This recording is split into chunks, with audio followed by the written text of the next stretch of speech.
desde la Iglesia Pueblo de Dios en Carlos Espegacini, sin inventar nada nuevo, siendo directos, siendo lo mejor que podemos ser, porque lo más simple es escuchar, luego sentimos. Este es el espacio directo para un mensaje simple.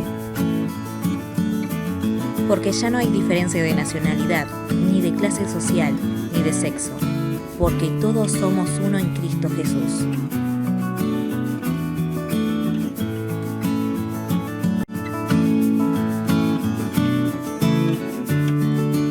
Vamos a seguir hablando hoy sobre el tema de la soberanía de Dios en el resto de las Escrituras, porque habíamos tomado ese texto de Isaías 46, del 8 al 11, y habíamos hablado bastante sobre esa palabra, sobre ese pasaje del profeta Isaías. Pero no solamente el profeta Isaías habla sobre la soberanía de Dios, sino que es algo que atraviesa toda la Escritura. Nosotros practicamos dentro de la iglesia, y está dentro de la visión de la iglesia y dentro de las cosas que creemos. Nosotros creemos en una teología bíblica, ¿no es cierto? Una teología que no se basa solamente en la experiencia, sino que se basa en las Escrituras y se basa en todas las Escrituras, con esa suerte de hilo rojo que marca toda la Biblia, ¿no es cierto? Y que un tema se va repitiendo y que son distintos puntos de vista y va como enmarcándonos para darnos una imagen mucho más acabada. Que es lo que pasa, por ejemplo, con el tema de Jesucristo y 4 evangelios, ¿no es cierto? Cada evangelista lo que ha hecho es dar su punto de vista y su forma de mirar y sus pareceres, sus vivencias, lo que ellos viven con Jesucristo. Después, ¿cómo hacemos iglesia? Bueno, hacemos iglesia en base algunas cosas que salen de las vivencias propias del libro de los Hechos, de cómo la iglesia del primer siglo se fue formando, y también cómo después los distintos pastores, los distintos apóstoles en las otras iglesias fueron mostrándonos distintos tipos de iglesia y distintos tipos de comunión, distintos tipos de tener comunión unos entre otros. Y eso es lo que nos hace entender, bueno, cómo es que hoy somos iglesia. Y obviamente tiene mucho que ver también la tradición, cómo la iglesia a lo largo de los siglos ha ido viviendo sus experiencias como iglesia perseguida, después como iglesia aceptada, después como iglesia perseguidora, después como una iglesia reformada, como una iglesia llegó a ser una iglesia evangélica, ¿no es cierto? Todas esas vivencias son las que a lo largo del tiempo van formando nuestra forma de pensar y nuestra forma de creer. Y obviamente, tal vez, a lo mejor, en algunos años, dentro de 20, 30 años, podamos haber dejado marcada nuestra experiencia a través de, una iglesia que vivió a través de una pandemia, una iglesia que se reunió a través de internet, a través de otros medios, de otras formas, y que lo ha hecho de una manera distinta a lo que estábamos acostumbrados, pero la palabra de Dios se ha ido extendiendo de la misma manera, igual, eso no ha frenado nunca, no ha parado nunca. O sea, nosotros tenemos que seguir contra viento y marea, como dice el Evangelio sobre sí mismo, sobre el mensaje. Desde los tiempos de Juan el Bautista, el Evangelio ha venido peleando y avanzando contra viento y marea, y los que se aferran a él son los que finalmente permanecen, ¿no es cierto? Entonces, tenemos esa obligación de seguir aferrándonos al Evangelio contra viento y marea. Hoy el viento y la marea es un bichito chiquitito que ni siquiera podemos ver, pero es contra lo que batallamos y contra lo que vamos peleando y lo que vamos a través de lo cual vamos abriendo camino, sabiendo que nosotros somos mensajeros y que lo importante acá no es el mensajero, sino que es el mensaje. Y no es importante tampoco la forma en la cual se da, sino que lo importante es ser fiel a ese mensaje, ¿no? El mensaje del Evangelio. La soberanía de Dios sobre las cosas naturales y sobre las cosas humanas. Hay un muy lindo pasaje que está en Proverbios capítulo 16, el verso 33, que dice: las suertes se echan sobre la mesa, pero el veredicto proviene del Señor. Esto es algo así como decir que los números de la quiniela están todos en el bolillero, pero que los que salen provienen del Señor. Es ni más ni menos que eso, porque habla de las suertes, habla del tema de echar suerte, como aquel que echa los dados, ¿no es cierto? Una tirada de dados, no sabemos exactamente cómo era que se tiraba la suerte, cómo se echaban suertes. Acuérdense que para elegir, por ejemplo, a Matías como apóstol, se echaron suertes, ¿no es cierto? Y que el sumo sacerdote tenía también, dentro del efod, no sabemos cómo era, porque no ha quedado registro de eso, tenía unas suertes que se echaban para ver si íbamos a la guerra o no íbamos a la guerra. Había distintas formas de adivinar. Un día podríamos hablar sobre todos los métodos de profecía, ¿no es cierto?, que se utilizaban, como tirar flechas o ese tipo de cosas. Pero el veredicto lo da el Señor finalmente. Él tiene el control sobre todo, ¿no? Y no hay eventos chiquitos o pequeños o raros que no sean tenidos en cuenta por el Señor. Dice Jesús: ¿no se venden 2 gorriones por una monedita?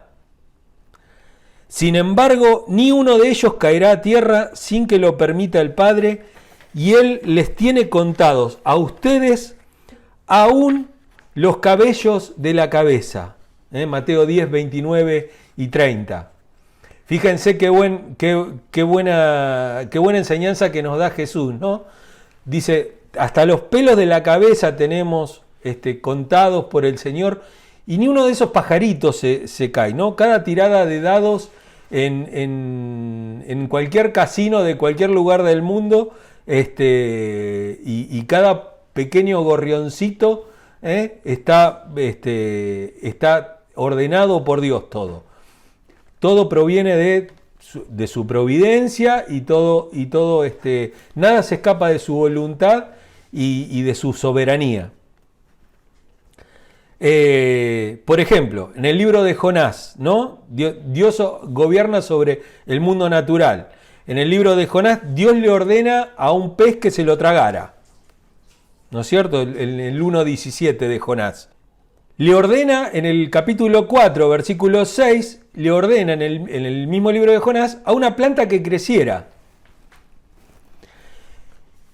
Y a continuación le dice a un gusano que se coma esa planta para que se la saque de la cabeza. En el versículo 7 del mismo capítulo 4. En un capítulo 4 le ordena a la planta que crezca. Y después le ordena a un gusano que se la coma. Dice Isaías 40, 26, ya que estábamos con Isaías también, ¿no? Habla de las estrellas, ¿no es cierto?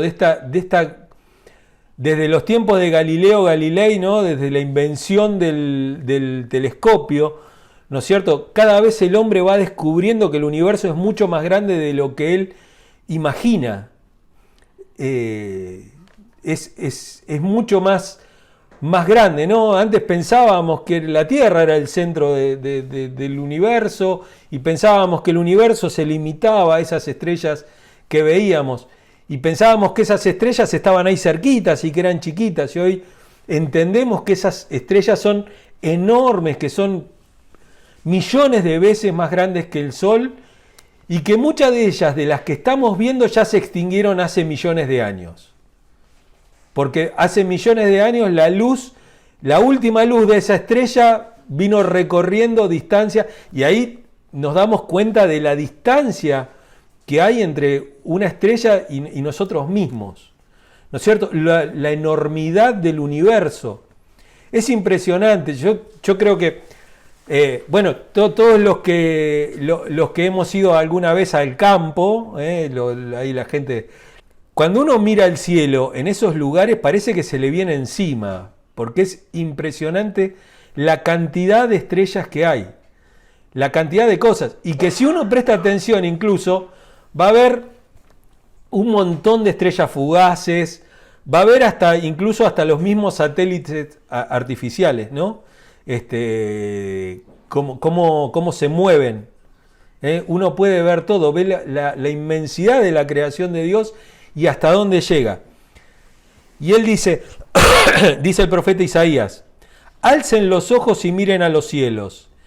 ¿Quién ha creado todo esto? El que ordena la multitud de estrellas una por una y llama a cada una de ellas por su nombre. Es tan grande su poder y tan poderosa su fuerza que no falta ninguna de ellas. Isaías 40, 26. Fíjense lo que dice el profeta, incluso sin entender mucho lo que es la astronomía de nuestros días. Él hablaba de algo que mucho no entendía. Para él lo que había arriba de su cabeza era una cúpula redonda, y bueno, y de ahí colgaban las estrellas y arriba de las estrellas había agua y bueno, tenía esa forma de pensar.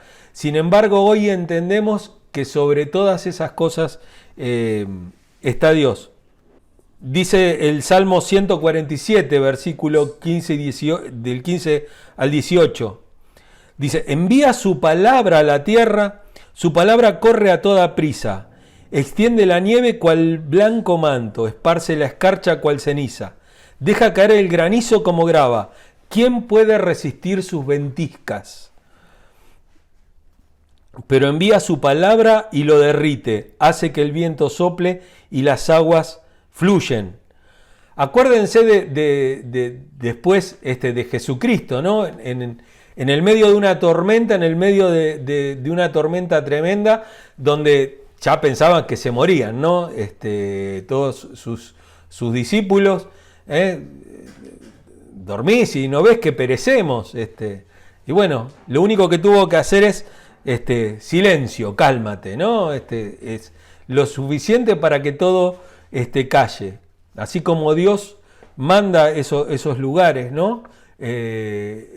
Manda sobre las estrellas, sobre los pájaros, sobre los gusanos, sobre el viento, sobre las fuerzas naturales. Es increíble. Y uno ve lo que son las fuerzas naturales porque ve, qué sé yo, una luz. Fíjense la fuerza de la naturaleza, ¿no? Ciudades enteras, bueno, todo lo que podemos ver con respecto a la naturaleza. Dios está por sobre todas esas cosas, ¿no? Dice Amós, capítulo 3, verso 6, ¿ocurrirá en la ciudad alguna desgracia que el Señor no haya provocado? Y acá viene esta cosa, ¿no? Que a veces queremos ser defensores de Dios y decimos, no, Dios no puede hacer esas cosas, lo que pasa es que, bueno, Dios está ahí y es su soberanía y uno no la entiende. Pero Dios tiene mayores razones que las que nosotros podemos llegar a comprender. Si uno se pusiera a indagar sobre eso, se daría cuenta como Abraham. ¿Se acuerdan cuando Abraham empieza a rogar por Sodoma y Gomorra, ¿no es cierto? Dice, bueno, ¿por qué vas a matar a todos? A lo mejor hay 50 justos. ¿no es cierto? Y bueno, y empieza a negociar con Dios.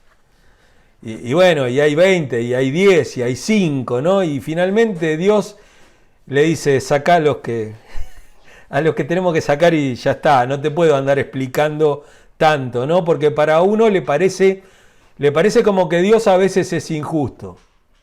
Recuerdo una frase de una charla de Borges. Él era nieto de una mujer protestante, inglesa, y él decía, yo no puedo entender que Dios juzgue, me condene toda la eternidad por lo que hice en una vida de apenas unos cuantos años. ¿No es cierto? Bueno, esas cosas no las podemos entender, no se pueden comprender. ¿No es cierto? ¿Por qué mueren los chicos? ¿Por qué mueren las personas buenas? ¿Por qué mueren las personas? ¿Por qué mueren las personas? ¿No es cierto? Si bien la muerte entró por el pecado, uno no tiene control, pero el que tiene control sobre eso es Dios, ¿verdad? Dice 1 Pedro capítulo 4 versos 19, él le está hablando a los santos, ¿no?, de Asia Menor.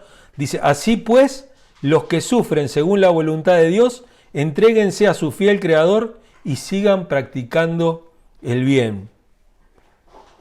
Y él va a decir, si es la voluntad de Dios, en el capítulo 3, verso 17, si es la voluntad de Dios, es preferible sufrir por hacer el bien que por hacer el mal.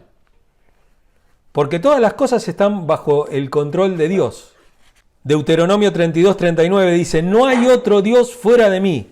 Yo doy la muerte y devuelvo la vida. Causo heridas y doy sanidad. Nadie puede librarse de mi poder.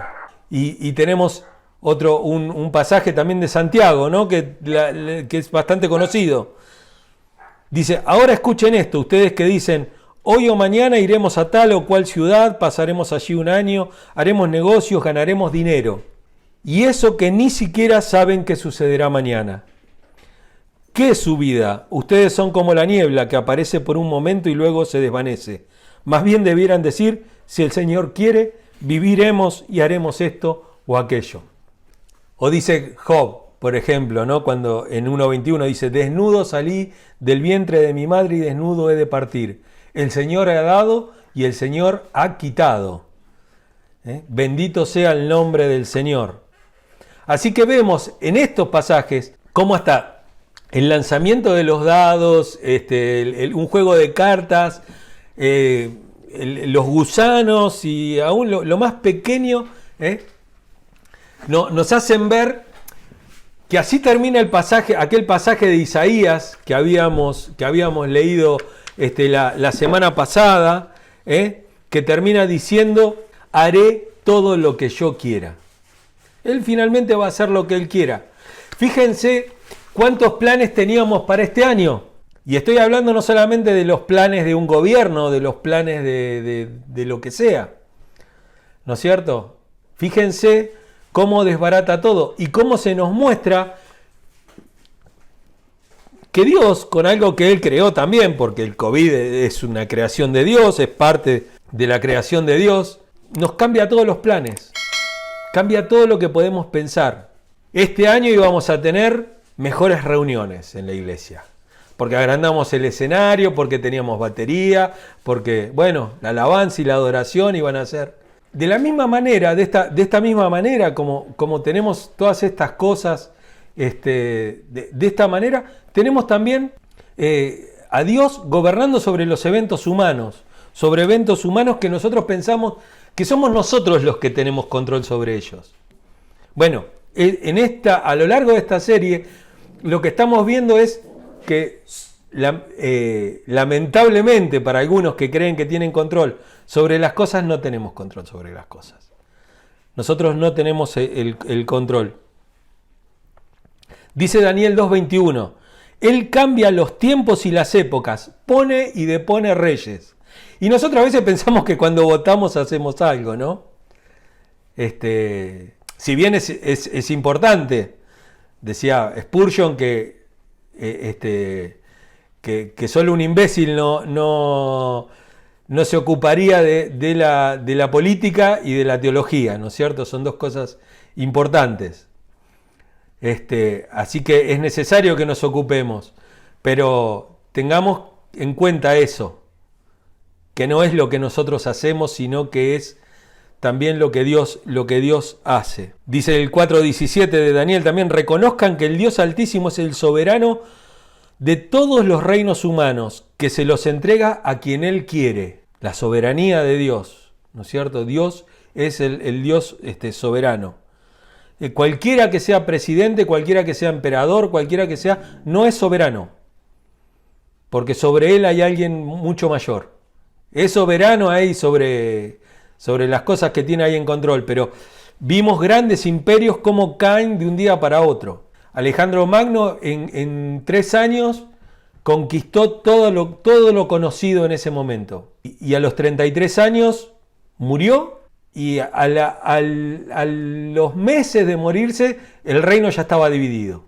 El imperio ya estaba dividido, y en pocos años cayeron de vuelta los romanos y chau. Salió un imperio y vino otro. Así vemos que pasa siempre. Dice: en las manos del Señor el corazón del rey es como un río, sigue el curso que el Señor le ha trazado. Dice Proverbios 21. Él traza hasta las políticas de gobierno, ¿no? Maneja Dios. Dice el Salmo 33:10: el Señor frustra los planes de las naciones, desbarata los designios de los pueblos. Pero los planes del Señor quedan firmes para siempre. Los designios de su mente son eternos. Tremendo, tremendo cómo Dios,